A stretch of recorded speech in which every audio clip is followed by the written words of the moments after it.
Dios les bendiga a todos. Para aquellos que no me conocen, soy el pastor Moisés Bejarano y tengo el privilegio de trabajar con un equipo pastoral increíble, hombres y mujeres llenos del poder de Dios. Y pues si es tu primera vez, quiero decirte que te recibimos con corazones y brazos abiertos, esperando que esta pueda llegar a ser tu casa o que te sientas en casa en medio de nosotros. Amén. Gracias a todos los que estuvieron orando por nosotros. Estuvimos de viaje al hermoso país de Guatemala, en el cual estuvimos disfrutando y pasando un tiempo agradable y comiendo cosas allí y estando en familia. Así que un saludo a todos los guatemaltecos de esta congregación, a todos los guatemaltecos que nos están viendo, y qué hermoso país, y gracias por habernos permitido a nosotros estar allá.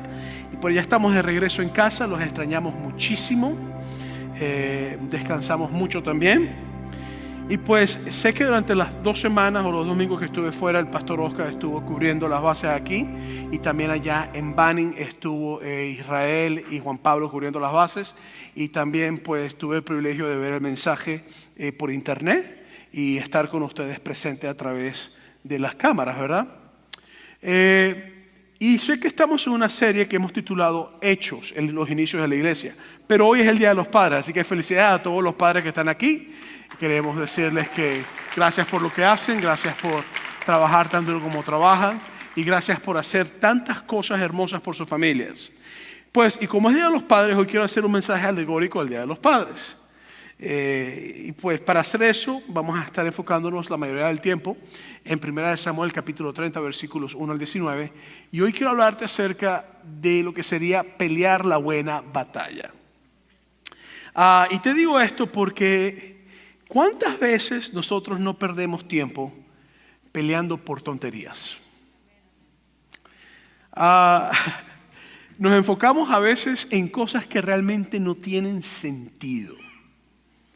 Yo creo que todo el mundo aquí es culpable de eso, yo soy culpable de eso.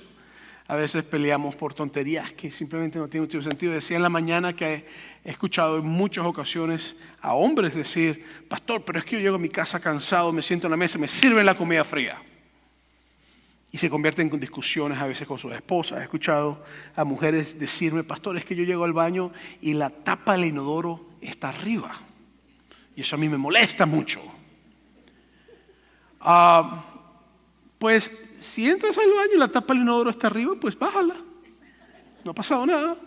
Y si la comida está fría, déjame decirte que hay un instrumento muy bueno que se llama microondas. Hay un botoncito que le haces así y te sale 1 minuto o 30 segundos. Si la calientas, hay un botoncito que le haces a Start y dice Start. Cuando le haces Start, eso es que va a calentar la comida. Entonces, si la comida está caliente, está fría, caliéntala. Pero a veces nosotros duramos tanto tiempo discutiendo por tonterías. Mi preocupación a veces cuando tratamos con asuntos de consejería, sea matrimonial, sea familiar, sea entre amigos, es que a veces yo estoy sentado no involucrado en el problema, no, porque cuando uno está involucrado en el problema uno ve las cosas más grandes de lo que son. Pero cuando tú estás fuera del problema tienes la capacidad de ver las cosas con otra perspectiva. Y a veces yo estoy sentado no involucrado en el problema como un mediador, y yo estoy pensando dentro de mí: wow, esto es tan tonto por lo que están peleando. No tiene sentido alguno perder la fuerza, ni la energía, ni la vida peleando en tonterías de este nivel. ¿A ti nunca te ha pasado eso? Que estás puesto a pelear y después dices: men, pero ¿por qué yo soy tan tonto? A mí es lo único que me pasa. ¿A ti nunca te ha pasado? No, voy a orar a Dios para que te pase, para que veas cómo se siente uno.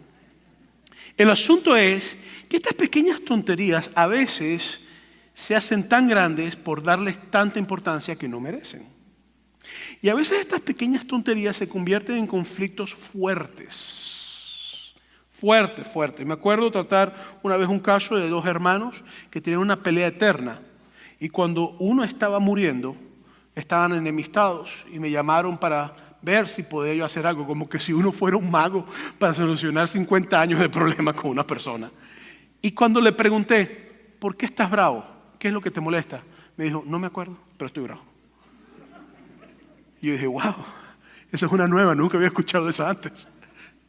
Entonces el asunto es que nosotros nos enfocamos en tonterías, y Satanás es experto en hacer que nosotros nos fijemos más en las tonterías que en las cosas buenas. Súper experto en hacer eso. nos enfocamos en la pelea equivocada. Hoy me voy a enfocar en 1 de Samuel capítulo 30. Es una historia muy bellísima y muy interesante. Es la historia que se trata sobre un hombre llamado David que llegó a ser rey de Israel. Y es la historia de una batalla que David peleó. David y sus hombres, 600 en total, vivían con sus familias, con sus mujeres y sus hijos, en la ciudad o en el pueblo de Ziklag. Y Ziklag era un lugar que pertenecía a los filisteos.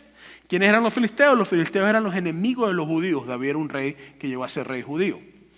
Y pues antes de David ser rey, había un rey sobre Israel que se llamaba Saúl. Y Saúl, al ver que la gente quería mucho a David, sintió celos por David. Sintió como un malestar porque David, la gente lo quería mucho. Y lo que ocurrió fue que Saúl empezó a perseguir a David para matarlo.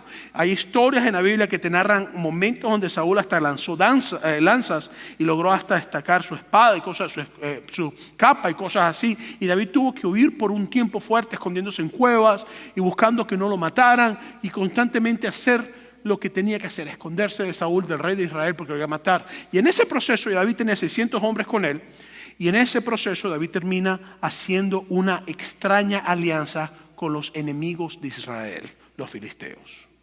Y en esa extraña alianza David termina viviendo en Ziklag, que era un pueblo de los filisteos, por conveniencia y por seguridad, porque sus enemigos se convirtieron en sus protectores, y David terminó en una situación allí por un tiempo porque se hacía necesario. Entonces el rey de los filisteos se llamaba Aquís. Y Aquís, que era uno de los reyes filisteos, porque habían varios reyes filisteos, respetó a David al ver su capacidad como líder y su capacidad como una persona que podía guerrear. Y en el capítulo 29, no el capítulo 30, 1 Samuel, sino el capítulo 29, vemos esta extraña alianza que ocurre entre el rey David y el rey de los filisteos, Aquís, donde David y sus hombres se encargaron de marchar en la retaguardia de los filisteos, de los enemigos de Israel, para proteger a los enemigos de Israel, porque Israel o Saúl, el rey de Israel, estaba persiguiendo a David. Y ocurre eso.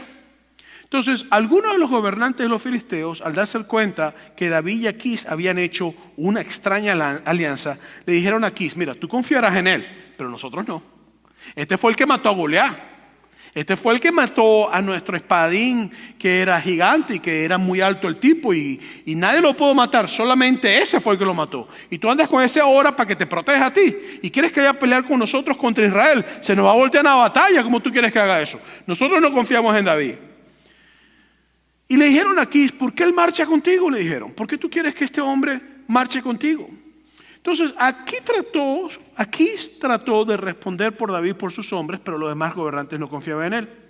Entonces, Aquís le dice a David: te regresas a Ziklag, te regresas a tu casa, a la tierra que te hemos dado para que habites. Regrésate, porque estos no confían en ti, regrésate. En el viaje de regreso de Ziklag, o donde estaban a Ziklag, tomaba alrededor de 3 días. Y cuando llegaron a Ziklag, se encontraron con una gran sorpresa. Se encontraron con algo que no esperaban.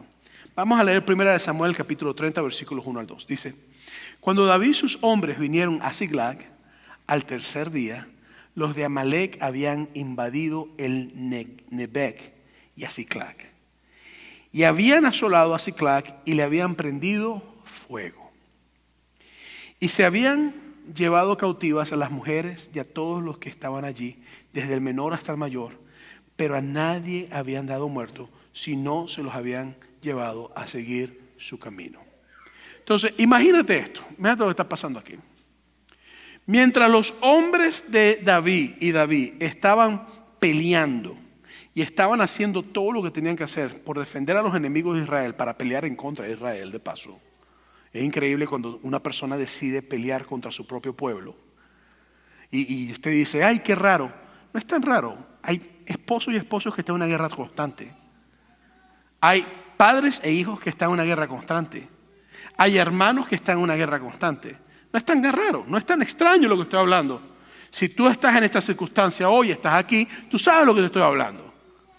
¿Entiendes? Entonces, lo que ocurre es que David llega, y cuando llega a Ziklag, se encuentra con la realidad de que todas las mujeres y todos los niños y todos, el más joven hasta el más viejo, se lo habían llevado a los amalecitas. ¿Quiénes eran los amalecitas? Los amalecitas era otro pueblo enemigo de Israel. Era un pueblo que siempre le había entrado a Israel por la retaguardia. Entonces tengo una pregunta. Si tú fueras un hombre de familia, y si tú eres un hombre de familia, es decir, esposo, o si tienes hijos, has enviudado o tuviste que divorciarte por X causa o simplemente pasó algo, yo quiero decirte que todos los hombres que estamos aquí somos responsables por nuestras familias. Dios te ha puesto a ti como hombre como responsable de tu familia. Óyeme, hombre, que te estoy hablando. Dios te ha puesto a ti como hombre como responsable de tu familia. Si un ladrón entra a tu casa, no vas a mandar a tu esposa, vas tú. Si hay una situación de secuestro, tú das la cara en la situación de secuestro. Si hay una crisis, tú das la cara como hombre. Tú eres el que lo hace. Tu esposa lo hace contigo, pero lo que quiero decir es que nosotros como hombres somos llamados a ser responsables por nuestras familias. Y lo que ocurre es que ¿cómo te sentirías tú si tú te vas a pelear una pelea contra tu propio pueblo, el pueblo de Israel, peleando a favor del enemigo de Israel, y cuando regresas a casa porque tu enemigo no confía en ti, resulta ser que ahora tu esposo y tus hijos no están? ¿Cómo te sentirías? ¿Te sentirías culpable? ¿Te sentirías que tú eres responsable de todo lo que ha pasado? Lo que sí te puedo decir es que los amalecitas eran culpa del rey Saúl. ¿Por qué? Porque en 1 Samuel capítulo 15, Dios le dice a Saúl, los amalecitas, cuando estaban ustedes subiendo del desierto hacia la tierra prometida, porque Dios los sacó de Egipto a la tierra prometida, que era la parte de Israel, le dijo, ustedes vayan. Y los amalecitas por la retaguardia llegaron y atacaron a Israel. Y cada vez que los amalecitas tenían una oportunidad de venir escondidito y atacar a Israel, lo hacían. Y Dios le dijo al rey Saúl, destrúyalos al pueblo de Amalec para que no los ataquen más. Y Saúl no lo hizo, sino que Saúl guardó al rey, protegió al rey, agarró lo mejor de lo mejor y los amalecitas siguieron tranquilos. Y años más tarde, ahora David está cosechando las consecuencias de que el rey Saúl no hizo lo que tenía que hacer. De hecho, Dios desecha al rey Saúl porque él no hizo lo que tenía que hacer en el capítulo 15 de 1 Samuel. Y le dice, porque tú quieres hacer lo que a ti te da la gana, discúlpeme francés, entonces tú no puedes estar contigo. Y me voy a buscar a alguien que sea de un corazón conforme al mío, y escogió entonces a David. El asunto está en que cuando tú sigues leyendo la historia en el capítulo 30 de 1 Samuel, te vas a encontrar con lo siguiente. Vino pues David con los suyos a la ciudad y aquí que estaba quemada. Entonces tú llegas a donde está tu esposa, donde están tus hijos y la casa está quemada. ¿Por qué? Porque tú estabas peleando una guerra que no tenías que pelear. ¿Por qué? Porque estabas en alianza con personas que no tenías que hacer alianza. Y te encuentras con ellos y está todo quemado. Y te dice, y aquí que estaba quemada, y sus mujeres y sus hijos e hijas habían sido llevados cautivos. Entonces David y la gente que con él estaba alzaron su voz y lloraron hasta que le faltaron las fuerzas para llorar. Mira, como pastor, no todo es matrimonios o presentación de niños o hacer bautismos. A veces me toca hacer funerales muy difíciles. De hecho, nos toca hacer muchos funerales difíciles. Ningún funeral es fácil. Pero hay funerales que a mí me han marcado mi vida. Te cuento algunos. He visto a padres que pensaban que sus hijos estaban en la noche durmiendo en casa, y no ha pasado una vez, me ha pasado varias veces, y reciben la noticia en la madrugada que el muchacho lo mataron en un club, o lo mataron, se mató manejando. Y yo he visto a esos padres en los funerales llorar y gemir. Llorar de una manera fuerte. Y a mí eso me ha marcado mucho como pastor y como persona, como padre, como hombre. ¿Tú quieres ver a un hombre desarmado? Toca a su familia.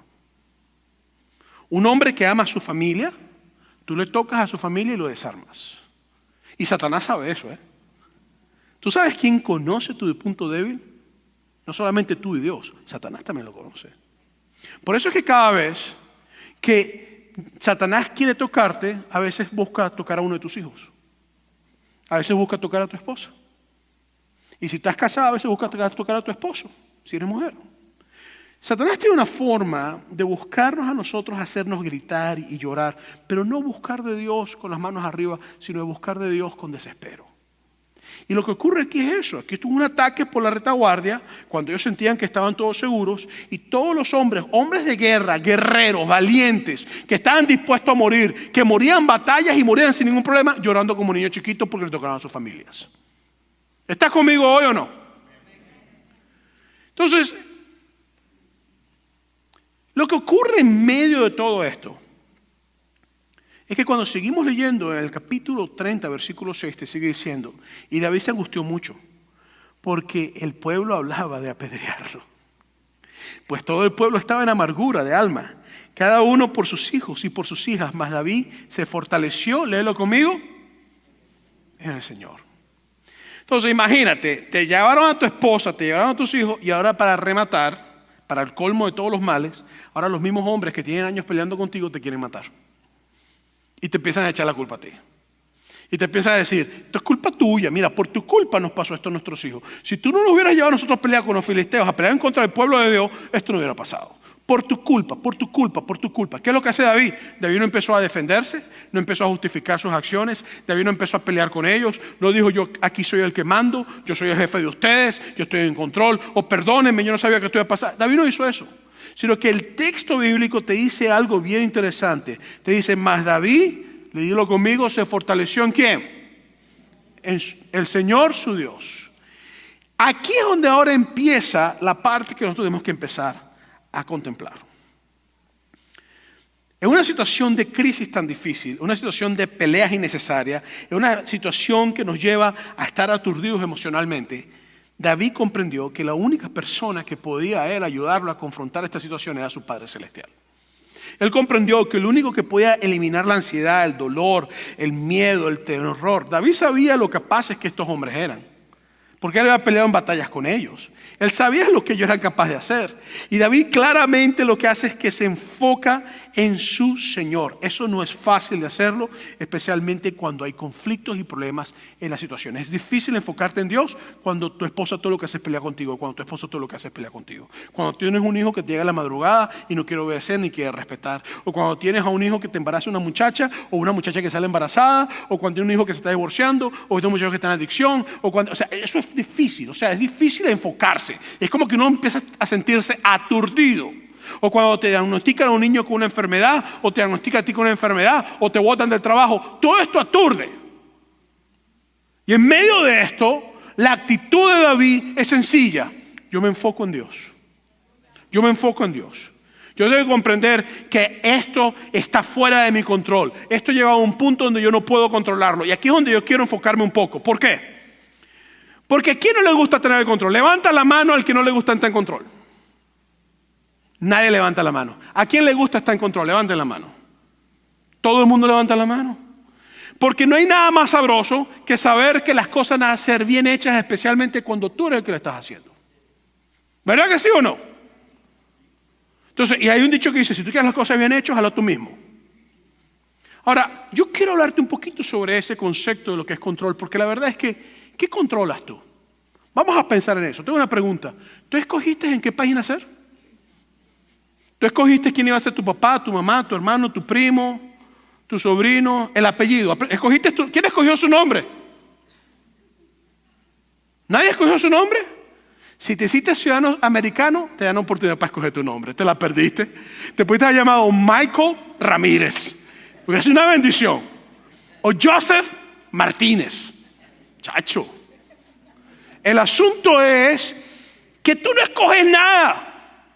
Pero cómo nos encanta sentirnos que controlamos todo. Que controlamos a los que estamos casados. Esa mujer, aquí la tengo. Aquí la tengo. Lava los platos. Ya voy, mi amita, no ha pasado nada a lavar los platos. A veces yo he tratado con hombres así de grandes, machos. Y yo digo, Dios mío, ¿y cómo controlo yo a esta bestia? Esto no lo controlo yo. Y de repente hay una viejita así de chiquitica. ¿Por qué tú le hablas así al pastor? ¡Pla, pla, pla! Y digo, hermana, venga a pastorear conmigo. Usted va a ser la pastora de su hijo. No ha pasado nada. Hasta salario le vamos a poner para controlar a ese hombre. Yo no puedo, usted sí. Nos encanta sentirnos en control, pero tú no controlas el día que te mueras. No controlas si tu hijo te sale rubio, chinito, No, echa ese chiste. El chiste es malo. Ya te sabe el chiste. Ese chiste es malo. El chiste es malo. Mal chiste. Mal pensado lo que está aquí al frente todito. Mal chiste. Chinito de pelo. Usted no controla si el niñito le sale alto o bajito. Usted no controla si se va a quedar calvo o si no se va a quedar calvo. Si está gordo o flaco, no, ese sí lo controla. Por comer controla eso. Usted no controla nada. Usted no controla si una guerra entre Rusia y los Estados Unidos. Usted no controla si va a ganar Trump o Biden. Usted no controla nada. Pero ¿cómo nos gusta sentirnos que mandamos? ¿Y cómo nos gusta sentirnos que estamos en control? Hasta que, como estamos en control, nos metemos en cosas que no tenemos que hacer y Dios permite que a nuestras familias se las lleven cautivas. Para recordarnos que nosotros no controlamos, diga conmigo, nada. ¿Estás conmigo o no? ¿Puedo escuchar un gloria a Dios? Entonces, en medio de esto me gustaría que hablemos de 3 cortas lecciones que aprendemos en este texto. La primera lección es que en medio de circunstancias como esta, o si quieres evitar circunstancias como esta, di conmigo, sé humilde. Porque la humildad te evita a ti querer tener control de las cosas. Cada vez que yo intento controlar las cosas, las echo a perder. Garantizado. Cada vez que yo meto mis manitos y empiezo, quiero controlar, las rompo, las echo a perder y se convierte en un problema, un desastre para mí. Y para todo el mundo que está conmigo. Por eso es que la humildad me lleva a mí a comprender, número 1, que el Dios de los cielos, su palabra no pasa nunca.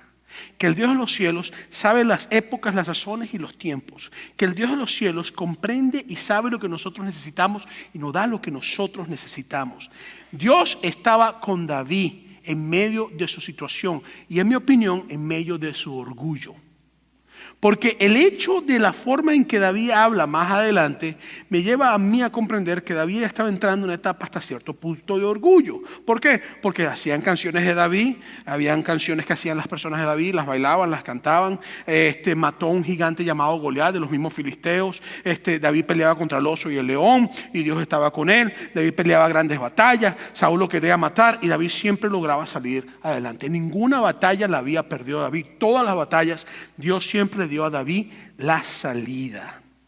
Y lo que ocurre entonces es que en medio de esta circunstancia de crisis, esta circunstancia difícil, David se da cuenta que él no tiene control. Y lo que hace es que empieza a buscar de Dios, empieza otra vez su corazón a regresar al punto inicial de humildad que tenía cuando era un pastor de ovejas. Por eso es que el éxito es tan peligroso. Porque el éxito a veces te hace creer a ti, si llegaste a ese nivel, de que tú te tienes comida ya, que ya estás listo ya. Y se te hace olvidarte de que todo lo que tú tengas es porque Dios te lo ha dado. Mira, esa mujer que tú tienes al lado tuyo, esos hijos que tú tienes, estoy hablando de los hombres ahorita, ese trabajo que tú tengas, esa falta de papeles o los papeles que tengas, esa enfermedad que tienes o la enfermedad que tienes, todo está en control de Dios. Todo está en control de Dios. Esa situación con ese hijo que te hace salir canas verdes, Dios está en control de eso. Esa situación matrimonial que ya no aguantas, Dios está en control de eso. ¿Tú crees que no? Dios está en control de eso. Entonces, en medio de todo esto es cuando nos damos cuenta, cuando la batalla que estamos peleando está equivocada y de repente Dios nos echa un parado, un frenazo y nos quita todo, entonces empieza la humildad nuevamente a surgir. Por eso es que las crisis no son tan malas, porque las crisis te recuerdan quién realmente está en control y te recuerdan tu inmortalidad y de tu falta de capacidad. Y lo que ocurre entonces es que David antes cuando voy a hablar con Aquís le habla, y me gusta leerlo de la versión textual, que es la versión que yo uso en mi devocional diario, es la versión textual, yo no uso la Reina Valera, y lo voy a leer de la versión textual. En 1 Samuel capítulo 28, versículo 1 al 2 te dice: en aquellos días aconteció que los filisteos reunieron sus escuadrones en pie de guerra para combatir contra Israel, y dijo Aquís a David: ten bien entendido que tú y tus hombres saldrán conmigo a la campaña. Es decir, David iba a pelear la batalla equivocada, a pelear contra su propio pueblo. No pelees contra tu pueblo, no pelees con tu familia, no pelees con tus hijos, no pelees con tus hermanos, con tus familiares. No pierdas el tiempo en eso, son tonterías, no tiene sentido.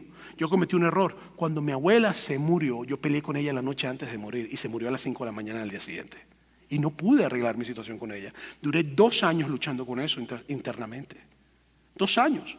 Hasta que logré hablar con un amigo mío y me dijo, chico, pero ¿por qué tú andas con esa carga? Me dijo, a esa viejita tú la llevaste por todos lados, todo el tiempo la cargabas por todas partes. Era como una madre para ti, dabas tu vida por ella sabía eso. Discutieron porque ella estaba en una situación, porque le dio una embolia y ya no estaba pensando igual que antes. Tú querías que hiciera ejercicio que le habían mandado de rehabilitación y ella no quiso y tú te molestaste y ella se molestó, te gritó, te insultó, tú la dejaste en su cuarto y te fuiste a caminar. Y cuando te fuiste de regreso, a la mañana que saliste a otro lugar, no la encontraste. Vas a estar con esa tontería. Tú a esta mujer le diste su vida, chico. Y yo pude entonces como ya pasar el trago amargo después de 2 años. No pelees con la gente, tú no sabes cuándo se van a ir. De hecho, a lo mejor el que te vas a ir eres tú. Tú sabes lo feo que es que estés peleando con tu hijo y te mueras tú. O que tú estés peleando con tu papá y con tu mamá sin necesidad y se muera tu papá y tu mamá. ¿Cómo vas a quedar tú? Entonces no pierdas el tiempo en peleando cosas que no tienen sentido. No pierdas porque te dejan la tapa del toile abierto o porque la comida está caliente o fría. No pierdas por esas boberías, eso no tiene sentido. Entonces lo que ocurre es que cuando Aquís va a pelear contra Israel, mira lo que le dice David a Aquís en el versículo 2. Y David dijo a Aquís, por lo mismo tú sabrás de lo que es capaz tu siervo. En otras palabras, no, yo me las como todas. Mira, yo peleé con un gigante que ustedes tenían, le gané. Mira, yo peleaba con el oso y con el león, me los comía. Los hacía tacos al pastor, me hacía yo el trozo de oso. O sea, ¿qué no hago yo? Espérate que me veas en batalla para que tú veas lo capaz que yo soy. Esa no es una forma humilde de hablar. Esa es una forma de una persona que se le han ido los humos a la cabeza. Es decir, simplemente no te preocupes, yo estoy contigo, vas a ver lo capaz que yo soy. Por lo mismo tú sabrás de lo que es capaz tu siervo. Para mí eso tiene que ver con un problema de orgullo. ¿Cuál es el problema de nosotros los hombres latinos? Te lo voy a decir. Machismo.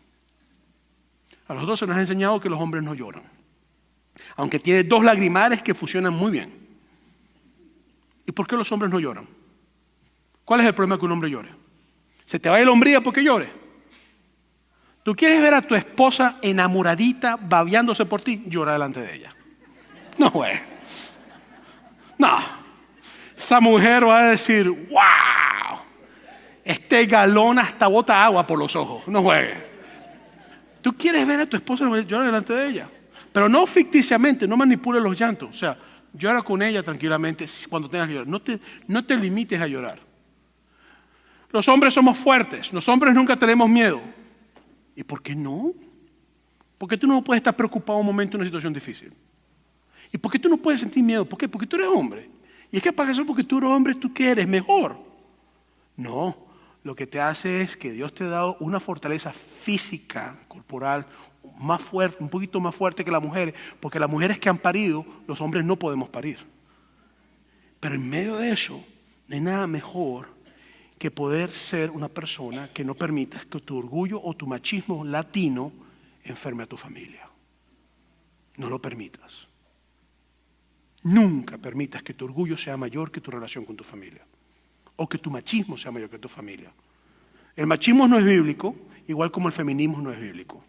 Dios unió a la pareja para ser una sola carne.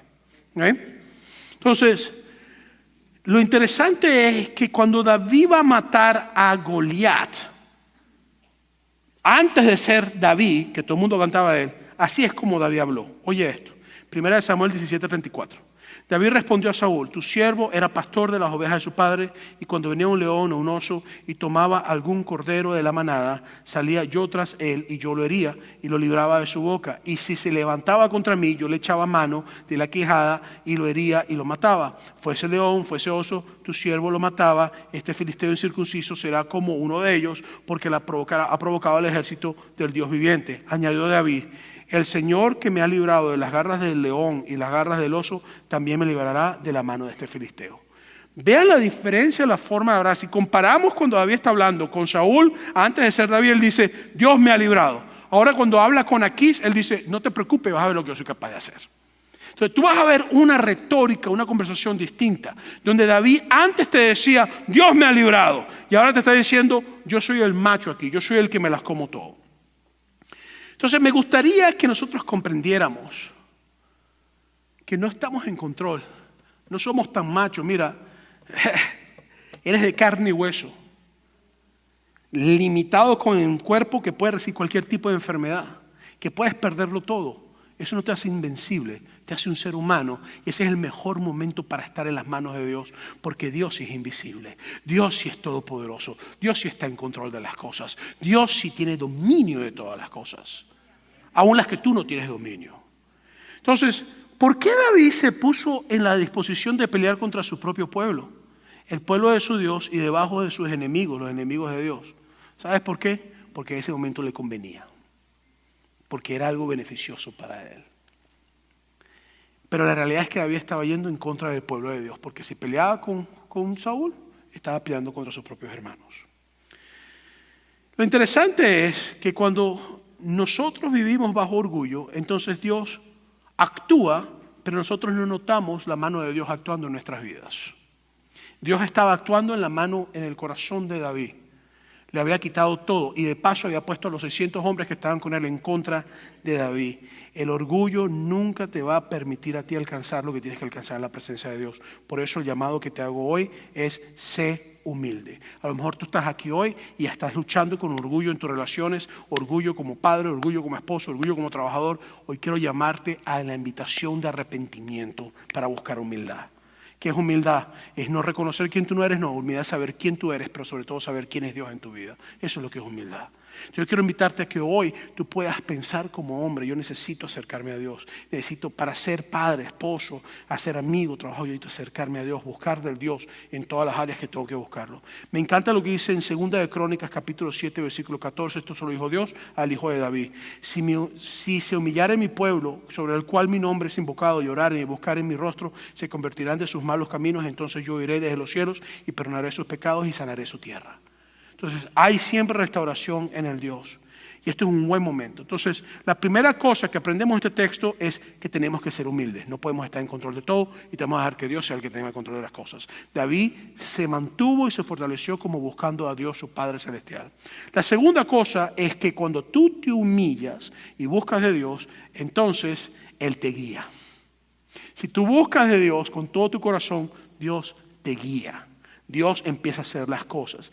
Y a veces Dios permite que en medio de nuestra desobediencia nos lleven cautivo a nuestras esposas, a nuestros hijos, a nuestros hermanos, a lo que sea, a nuestros familiares. Porque Dios quiere que nosotros nos busquemos, porque estamos muy alejados de Él, y ahora que nos enfoquemos en lo que tenemos que enfocarnos.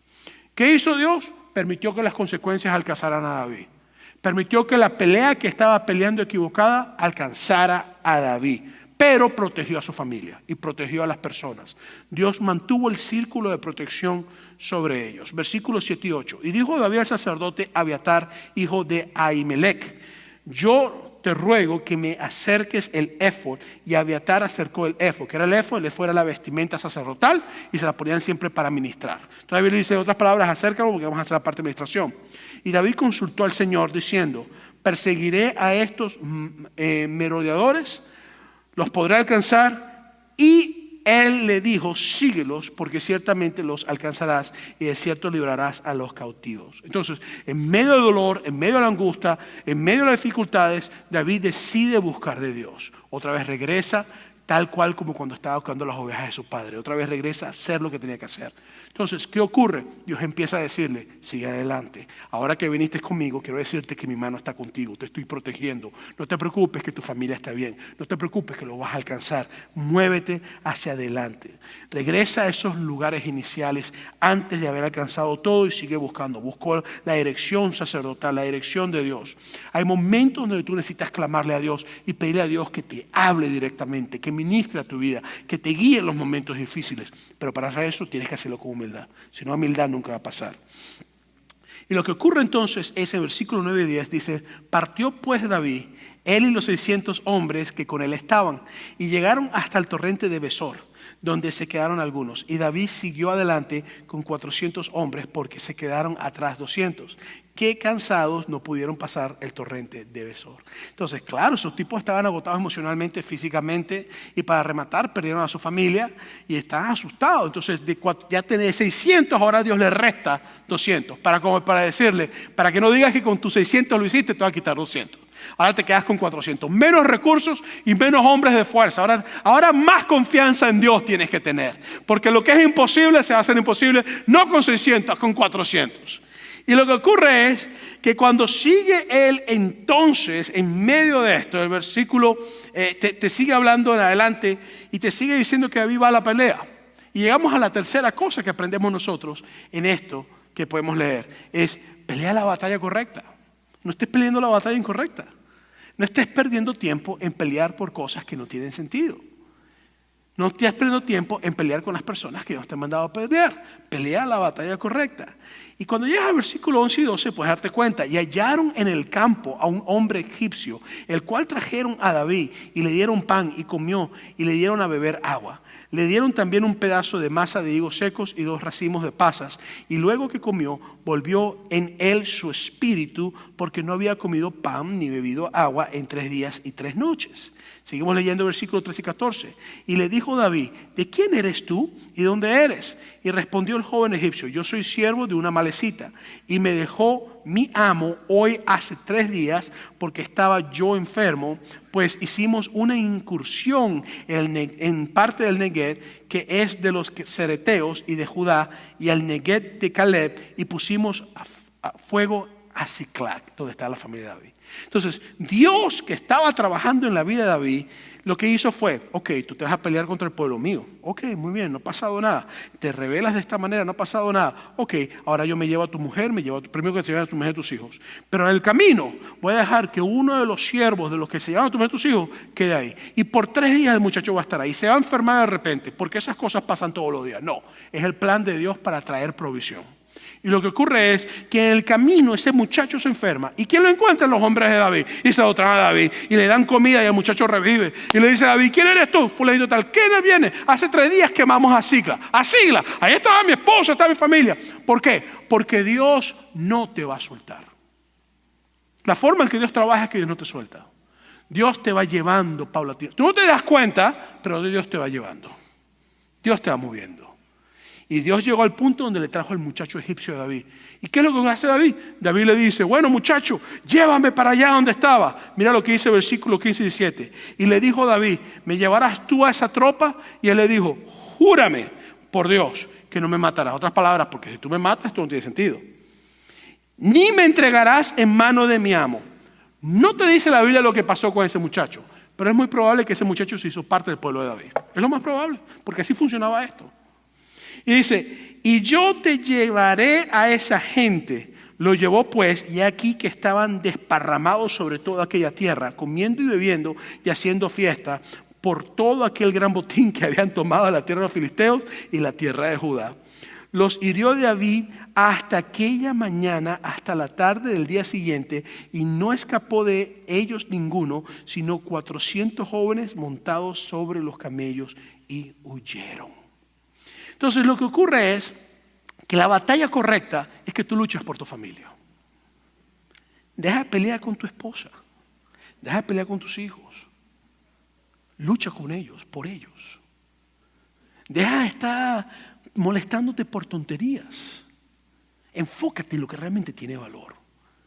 Y Dios te mandó a David a pelear la batalla correcta por su familia, por tu comunidad, por tu vida. Y con 400 hombres, no 600, hizo lo imposible posible Dios. Y lo que me llama la atención es que solamente subieron 400 de lo que habían apartado a David.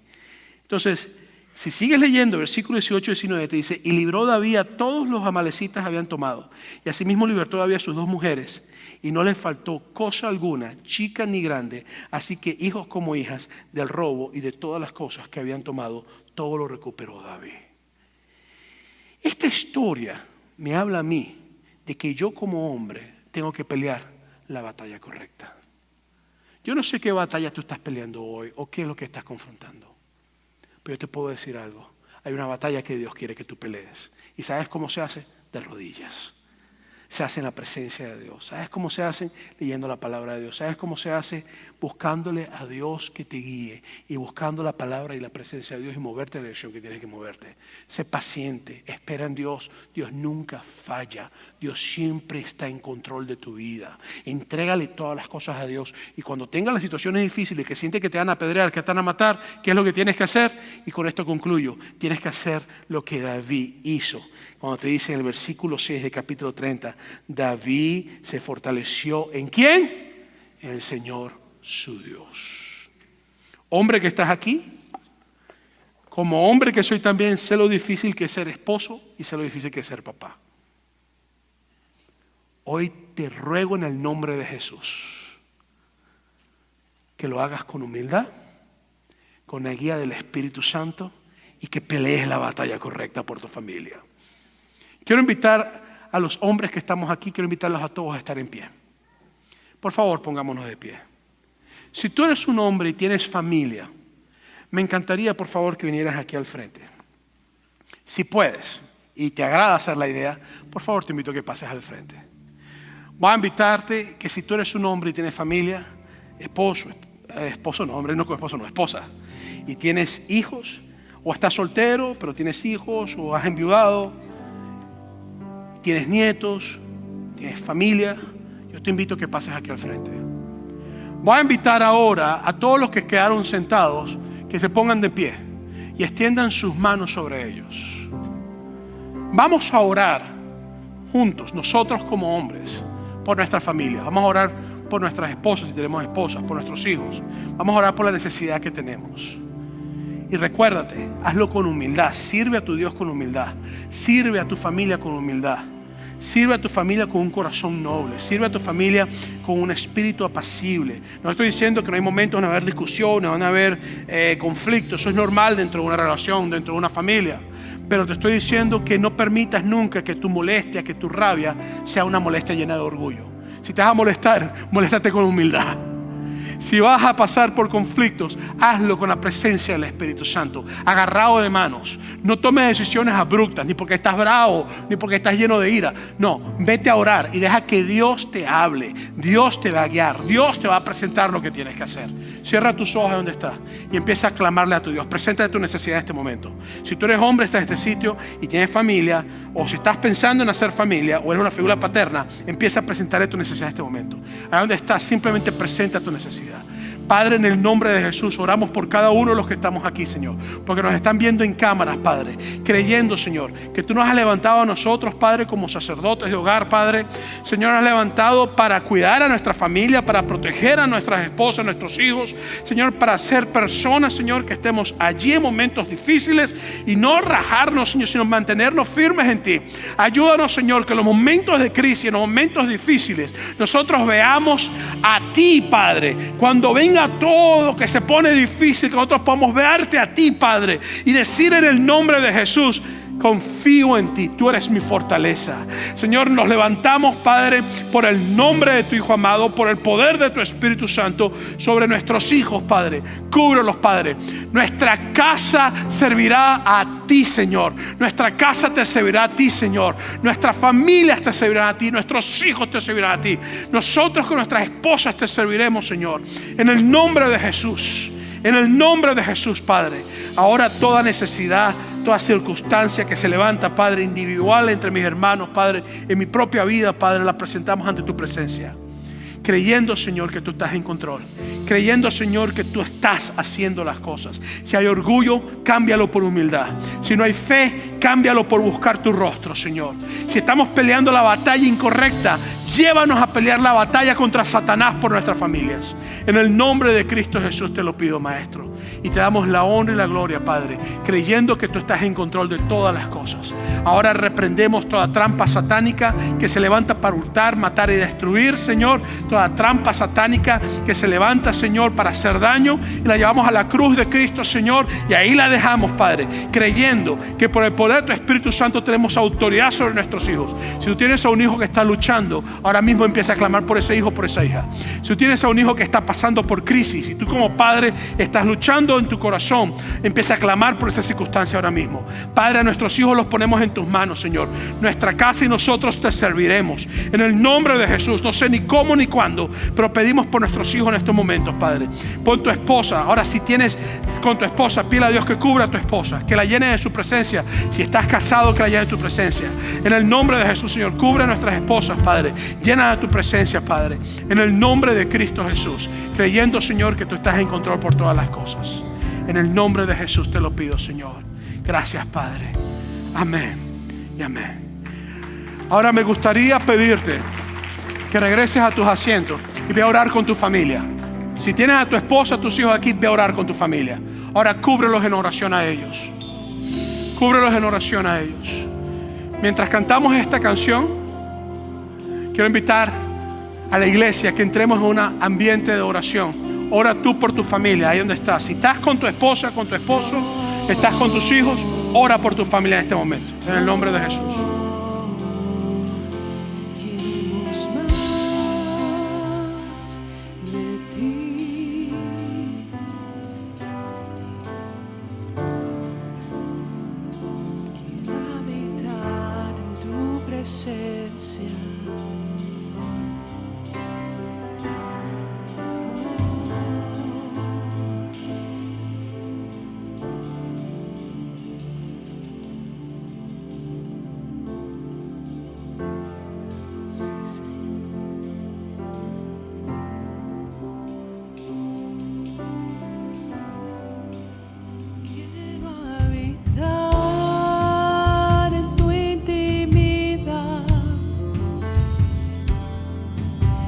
Sé que te voy a encontrar. Quiero habitar en tu intimidad, donde sé que te voy a encontrar.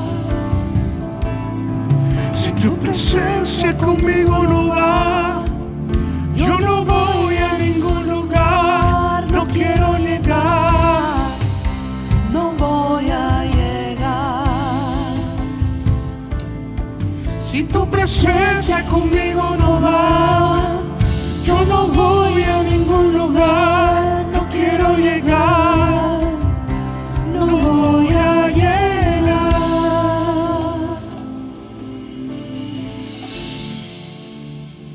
Si tú hoy estás aquí y tú no conoces a Jesús como tu Salvador, yo quiero invitarte a que tomes la decisión, la mejor decisión de tu vida, de acercarte a tu Padre Celestial. Déjame decirte cómo nuestro Padre Celestial nunca te deja, nunca te abandona, nunca te suelta. Está siempre contigo. En los momentos de crisis te mantiene agarrado. Cuando te pones rebelde, no te suelta. Sigue caminando junto a ti. Cuando tú piensas que Él no está, es cuando más presente está. Si tú no conoces a Jesús como tu Salvador hoy, yo quiero abrirte hoy la invitación a que tomes la decisión más importante de tu vida, que recibas a Jesús. Si estás aquí hoy o estás viendo en las cámaras y tú no conoces a Jesús, te invito a que a tu Padre Celestial lo recibas hoy. Si tú quieres tomar esta decisión, ahí donde estás, te invito a que hagas esta oración conmigo. Ahí donde estás, simplemente haz esta oración conmigo. Señor Jesús, te doy mi vida. Gracias por haber muerto por mí en la cruz del Calvario. Gracias por amarme de la manera que me amas. Gracias por haber sido y ser mi Salvador. Hoy te confieso públicamente como mi Salvador. Gracias te doy. Amén.